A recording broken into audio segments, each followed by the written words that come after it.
You ask Tiger to solve. This deals with linear equations with one unknown. The final result is s equals 2.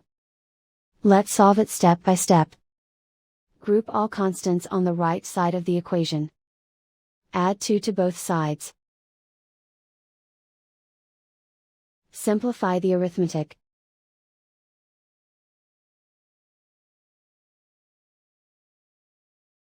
Isolate the s.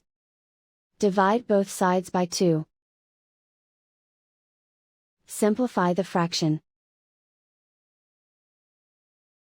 Find the greatest common factor of the numerator and denominator.